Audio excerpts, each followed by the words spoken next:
नमस्कार दोस्तों, civil affairs channel में आप सभी का स्वागत है। आज हम घटना सार समसामयिकी करंट अफेयर्स 2023-24 को देख रहे हैं, जिसमें हम अर्धवार्षिकी देखेंगे जो कि दिसंबर 26 2023 तक के करंट अफेयर्स को कवर करती है। साथ ही साथ हम UPSC, UPPSC, MPPSC, BPSC, CGPSC, UKPSC, RO, RAS, EPFO, APFC तथा अन्य स्टेट एग्जामिनेशन की तैयारी के लिए क्वेश्चंस और वन लाइनर्स को देखेंगे। चलिए टॉपिक को शुरुआत करते हैं। टॉपिक है आज का हमारा हुरून इंडिया टॉप 100 अंडर 30 सूची 2023। 13 दिसंबर 2023 को जारी हुरून इंडिया टॉप 100 अंडर 30 सूची में 30 वर्ष और उससे कम उम्र के 100 उद्यमियों को स्थान दिया गया है जिन्होंने अपने क्षेत्रों में उल्लेखनीय कौशल का प्रदर्शन किया है। क्विक कॉमर्स एप्लीकेशन जेप्टो के संस्थापक कैवल्य वोहरा 21 साल उम्र और आदित्य पालीचा 22 साल उम्र ने सूची में टॉप स्थान प्राप्त किया है। रैंकिंग में दूसरे स्थान पर 24 वर्षीय नीलकंठ भानुप्रकाश रहे। नीलकंठ भानुप्रकाश, जिन्होंने भंजू की स्थापना की है, जो एक शोध पहल है जिससे समूचे भारत में 2 मिलियन से अधिक छात्र जुड़े हुए हैं। जेप्टो ने तेज व्यापार में महत्वपूर्ण स्थान बनाया है और कम समय में उत्पादों को विविधता प्रदान करने का उद्देश्य रखा है। जेप्टो ऐप उपभोक्ताओं की व्यापक आवश्यकताओं को पूरा करता है, जिसमें ऑनलाइन किराने का सामान और ताज़ा उपज से लेकर के व्यक्तिगत देखभाल की वस्तुएं और इलेक्ट्रॉनिक्स शामिल हैं। इस साल जेप्टो को $200 मिलियन की फंडिंग मिली है, जिससे इसका मूल्यांकन $1.4 बिलियन तक पहुंच गया है, जो इसे 2023 के पहले भारतीय यूनिकॉर्न के रूप में चिन्हित करता है। यह सम्मान उन युवा उद्यमियों कैवल्य वोहरा और आदित्य पालीचा जैसे ताकतवर प्रतिभाओं को साबित करता है जो भारतीय स्टार्टअप इकोसिस्टम में महत्वपूर्ण योगदान दे रहे हैं। सूची में चौथे और पांचवें स्थान पर अंतरिक्ष प्रौद्योगिकी दिगंतरा, जिसको हम दिगंतर कहते हैं, दिगंतारा के राहुल रावत 24 साल के और कंटेंट मार्केटिंग पेपर के अनिरुद्ध सिंगला 24 साल के हैं। स्किल मैट्रिक्स की 27 वर्षीय देवांशी केजरीवाल 30 वर्ष से कम उम्र की हुरून इंडिया टॉप 100 में सबसे कम उम्र की महिला हैं। इस सूची में अंडर 30 में 5 महिलाएं शामिल हैं। देवांशी स्किल मैट्रिक्स नामक एडटेक स्टार्टअप की सह संस्थापक हैं। अब हम सूची देख लेते हैं कौन कौन है सूची में। तो हुरून इंडिया टॉप 100 अंडर 30 सूची 2023 में टॉप 10 उद्यमी। पहले में है कैवल्य वोहरा, 21 साल की उम्र है, कंपनी है जेप्टो, मुंबई निवास स्थान। दूसरे आदित्य पालीचा, 22 साल की उम्र है, जेप्टो के ही है, मुंबई निवास स्थान। फिर है नीलकंठ भानु प्रकाश। नीलकंठ भानु प्रकाश 24 साल के हैं, भंजू एडटेक कंपनी है, अमीरपेट के निवासी हैं। राहुल रावत 24 साल उम्र, दिगंतारा के सीईओ हैं, दिगंतारा कंपनी है और फगवाड़ा निवास स्थान। अनिरुद्ध सिंगला 24 साल उम्र, कंटेंट मार्केटिंग, नई दिल्ली। जयेश गाडेवार 24 साल उम्र, सास स्क्रूट, ठाणे, मुंबई। अनिरुद्ध शर्मा 25 साल, दिगंतारा, फगवाड़ा के हैं। शाश्वत नकरानी 25 साल उम्र, भारत पे के हैं, नई दिल्ली से। तनवीर अहमद 25 साल उम्र, दिगंतारा, बेंगलुरु के हैं। ऋषभ शेखर 25 साल उम्र, करंट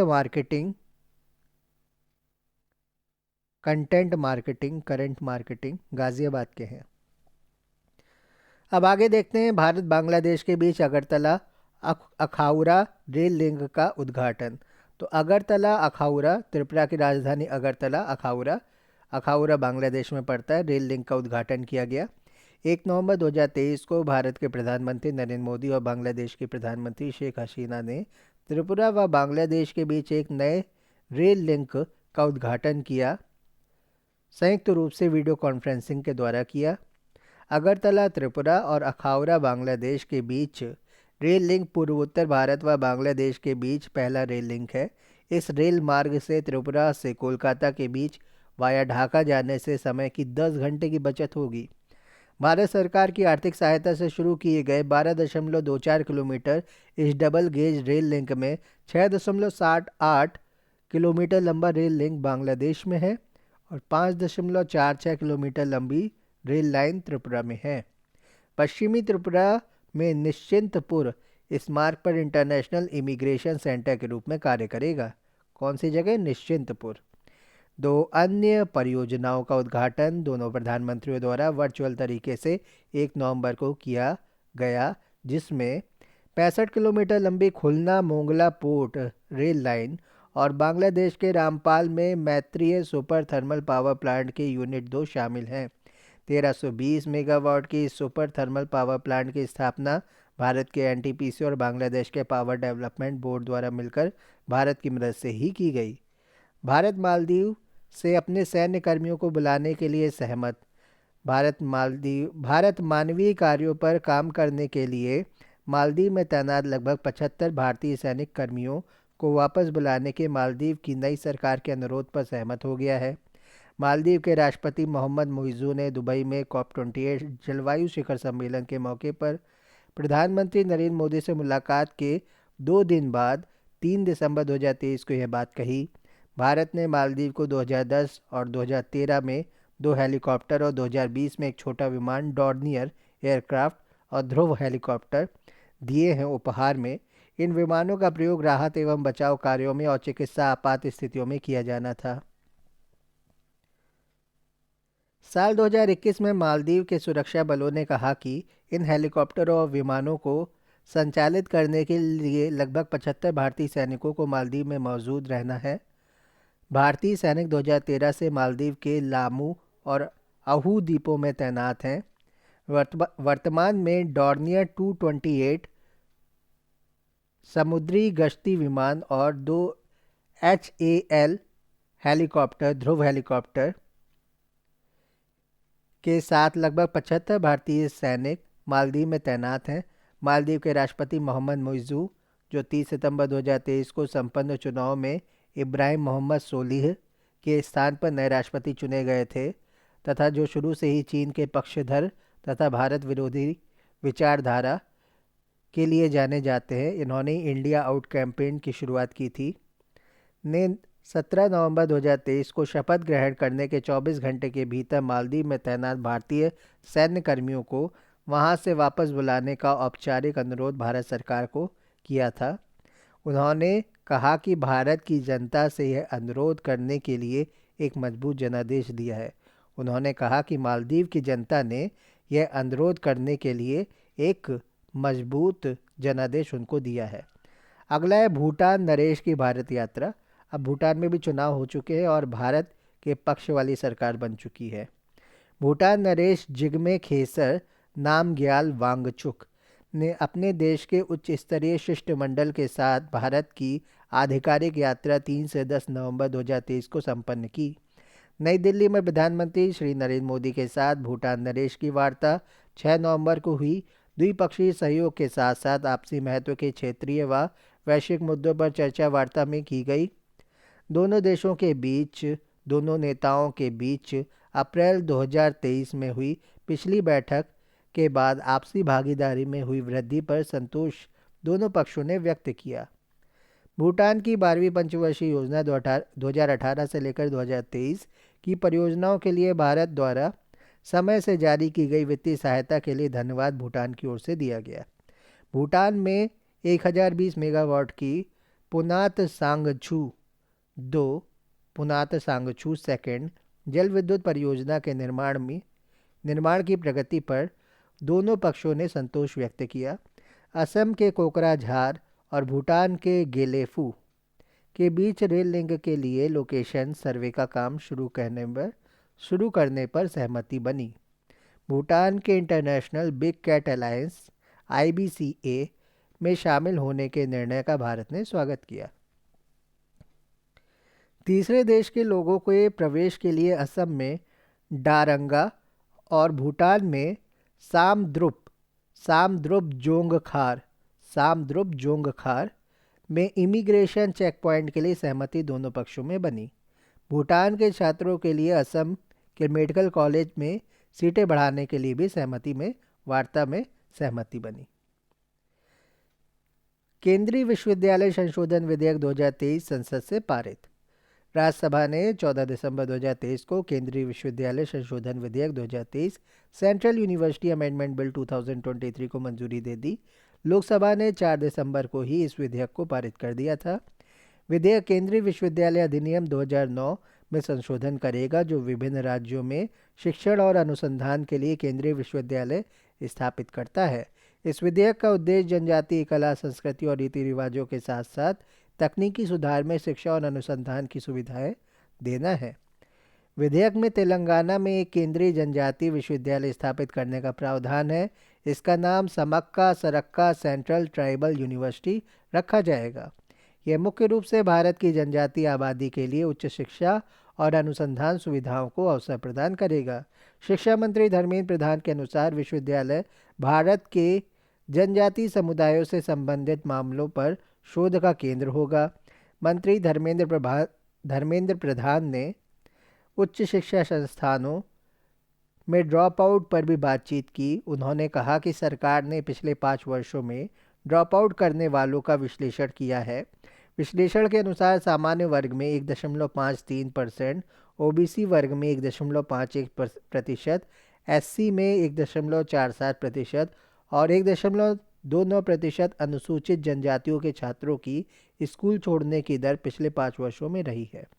तो ये दर रही है कि कितने बच्चों ने पिछले 5 वर्षों में स्कूल को छोड़ा है। तो सामान्य वर्ग में 1.53% बच्चे और ओबीसी में 1.51%, एससी के 1.47% और एसटी के 1.2%।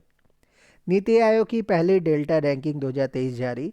नीति आयोग द्वारा देश में सबसे अच्छा प्रदर्शन करने वाले आकांक्षी ब्लॉकों, एस्पिरेशनल ब्लॉक्स और जिलों की एस्पिरेशनल डिस्ट्रिक्ट्स की उपलब्धियों पर आधारित पहली डेल्टा रैंकिंग 7 दिसंबर 2023 को जारी कर दी गई। एस्पिरेशनल ब्लॉक प्रोग्राम एबीपी के लिए एक महत्वपूर्ण मील के पत्थर के रूप में तेलंगाना के आसिफाबाद जिले के तिरियानी कुमुरम भीम ब्लॉक ने नीति आयोग द्वारा घोषित पहली डेल्टा रैंकिंग में शीर्ष स्थान प्राप्त किया है। तिरियानी कुमुरम भीम ब्लॉक नीति आयोग द्वारा जारी रैंकिंग में जून 2023 के महीने में देश भर के ब्लॉकों द्वारा प्राप्त किए गए उत्कृष्ट प्रदर्शन और प्रगति को दर्शाया गया। इस रैंकिंग में दूसरा स्थान उत्तर प्रदेश के कौशाम्बी जिले के कौशाम्बी ब्लॉक को मिला है। नीति आयोग की इस डेल्टा रैंकिंग में देश भर के 329 से अधिक आकांक्षी जिलों, एस्पिरेशनल डिस्ट्रिक्ट और 500 आकांक्षी ब्लॉक्स, एस्पिरेशनल ब्लॉक्स को शामिल किया गया है। एस्पिरेशनल ब्लॉक प्रोग्राम एबीपी के अलावा आयोग ने अक्टूबर 2023 के लिए achievers of development programme ADP ranking की भी घोषणा की है।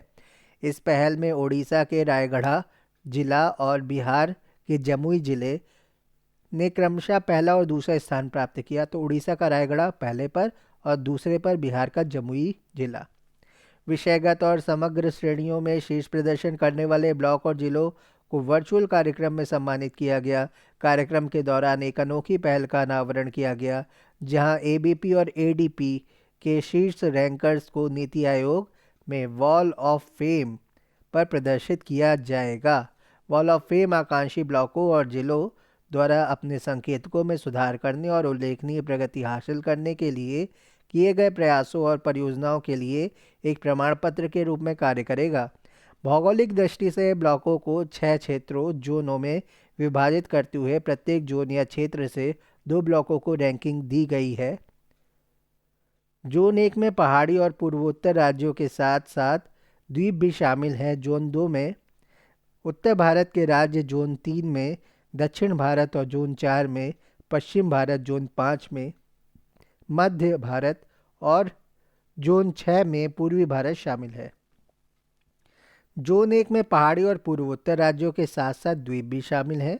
जोन 2 में नॉर्थ इंडियन स्टेट्स, जोन 3 में साउथ इंडियन स्टेट्स, जोन 4 में West Indian state, western states और जोन 5 में सेंट्रल स्टेट्स और मिडिल इंडियन स्टेट्स, और जोन 6 में eastern India state, north east states आते हैं। जोन 1 रैंकिंग 1 ब्लॉक है अमरी, जिला है पश्चिम कार्बी और राज्य है असम। असम का आंगलोंग, कार्बी का आंगलोंग, पश्चिम में असम जिला। आगे देख लेते हैं। जोन 1 में ही रैंक 2 है नगोपा, इसका जिला है सैतुअल और राज्य है मिजोरम। दूसरे पर है रैंक और 1-2 कौन किस किस की है जोन 2 में। जोन 1 में हमने दोनों देख ले, दोनों ब्लॉक देख लिए, अमरी और नगोपा। इसमें जिला है पश्चिम कार्बी और सैतुअल, राज्य है असम और आमलोंग मिजोरम। तो आमलोंग मिजोरम में। दूसरा है ब्लॉक 2 में आपका पहली रैंकिंग है हराया की बस्ती का है उत्तर प्रदेश। दूसरी रैंकिंग है विरनो की गाजीपुर है उत्तर प्रदेश। तीसरा जोन है उसमें पहली रैंकिंग है मस्की की रायचूर कर्नाटक। दूसरी रैंकिंग है नारनूर आदिलाबाद तेलंगाना। चौथा ब्लॉक है उसमें पहली रैंकिंग है सिरौंचा की गढ़चिरौली महाराष्ट्र। दूसरी रैंकिंग है अरहरी गढ़चिरौली महाराष्ट्र। पांचवा ब्लॉक है पहली रैंकिंग है तिरला धार मध्य प्रदेश। दूसरी रैंकिंग है पाट बढ़वानी मध्य प्रदेश। छठा ब्लॉक है पहली रैंकिंग है आंदर सीवान बिहार की। दूसरी रैंकिंग है रामगढ़ दुमका झारखंड की। सभी श्रेणी में विजेताओं को शीर्ष रैंक के लिए 1.5 करोड़ रुपए और दूसरी रैंकिंग के लिए 1 करोड़ रुपए की पुरस्कार राशि प्रदान की जाती है। यह कार्यक्रम जनवरी 2023 को लॉन्च किया गया था। एबीपी भारत के सबसे चुनौतीपूर्ण और अविकसित ब्लॉकों में जीवन की गुणवत्ता बढ़ाने के लिए शासन में सुधार पर केंद्रित है। एबीपी मतलब एस्पिरेशनल ब्लॉक प्रोग्राम। 29वां कोलकाता अंतर्राष्ट्रीय फिल्म महोत्सव। 29वें कोलकाता अंतर्राष्ट्रीय फिल्म महोत्सव का आयोजन पश्चिम बंगाल सरकार के सूचना और सांस्कृतिक मामलों के विभाग द्वारा किया गया था। यह 5 से 12 दिसंबर 2023 तक कोलकाता में आयोजित किया गया था। यह international federation of film producers association या FIAPF द्वारा मान्यता प्राप्त है। FIAPF international federation of film producers association या FIAPF द्वारा मान्यता प्राप्त है। Israeli film children of nobody ने इनोवेशन मूविंग इमेजेस में अंतर्राष्ट्रीय प्रतियोगिता के तहत सर्वश्रेष्ठ फिल्म का पुरस्कार जीता। इसका निर्देशन इरेश टैडमोर ने किया। कार्ले डैनियल मालवे ने सर्वश्रेष्ठ निर्देशक का पुरस्कार जीता। तो सर्वश्रेष्ठ निर्देशक कौन रहे? कार्ले डैनियल मालवे। 39 देशों की 219 फिल्में कोलकाता के विभिन्न स्थानों पर प्रदर्शित की गईं। अंजन दत्ता की चलचित्रों एखॉन ने समारोह में स्पेशल जूरी का पुरस्कार जीता। निर्देशक जोड़ी शर्मिष्ठा मैती और राजदीप पॉल की रही। मोन पोटोंगो ने बंगाली पैनोरेमा श्रेणी के तहत सर्वश्रेष्ठ फिल्म का पुरस्कार जीता। इसके अलावा हीरालाल मेमोरियल ट्रॉफी और नेटपैक अवार्ड भी दिए गए। कोलकाता अंतर्राष्ट्रीय फिल्म महोत्सव की शुरुआत वर्ष 1995 में हुई थी।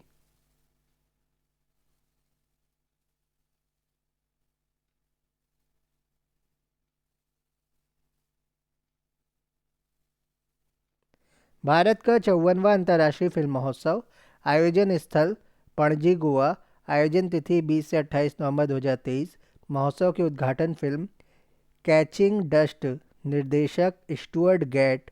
महोत्सव की समापन फिल्म द फेदरवेट निर्देशक रॉबर्ट कोलोडनी।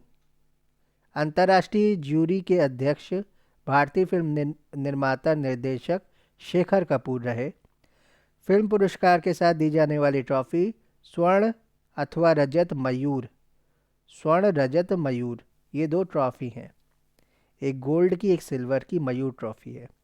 फिल्म उत्सव और महोत्सव के पुरस्कार: सर्वश्रेष्ठ फिल्म का स्वर्ण मयूर पुरस्कार ईरानी निर्माता निर्देशक अब्बास अमीनी की फिल्म एंडलेस बॉर्डर्स। सर्वश्रेष्ठ निर्देशक रजत मयूर, सिल्वर मयूर बुल्गारिया के निर्देशक स्टीफन कोमांडेरेव। फिल्म है ब्लॉगाज लेसन्स के लिए, ब्लॉगाज लेसन्स। सर्वश्रेष्ठ अभिनेता रजत मयूर मिला है ईरानी अभिनेता पूरिया रहीमी सैम को एंडलेस बॉर्डर्स में भूमिका के लिए। सर्वश्रेष्ठ अभिनेत्री रजत मयूर मिला है फ्रांसीसी अभिनेत्री मेलानी थियरी। फिल्म है पार्टी ऑफ फूल्स में भूमिका के लिए। जूरी का विशेष पुरस्कार भारतीय निर्माता निर्देशक ऋषभ शेट्टी को मिला कन्नड़ फिल्म कांतारा के लिए। इसी निर्देशक की पहली ही सर्वश्रेष्ठ फिल्म का पुरस्कार best debut film of the director सीरियाई निर्देशक रेगर आजाद काया को मिला है व्हेन द सीडलिंग्स ग्रो के लिए, ICFT यूनेस्को गांधी पदक एंथनी चैन। फिल्म है ड्रिफ्ट, उसके लिए मिला। सर्वश्रेष्ठ वेब सीरीज OTT के क्षेत्र में over the top Deepak Kumar Mishra को मिला पंचायत सीजन 2 के लिए। सिनेमा में जीवन पर्यंत योगदान हेतु सत्यजीत रे पुरस्कार हॉलीवुड के निर्माता निर्देशक माइकल डगलस को मिला। भारतीय सिनेमा में योगदान के लिए विशेष सम्मान माधुरी दीक्षित को मिला।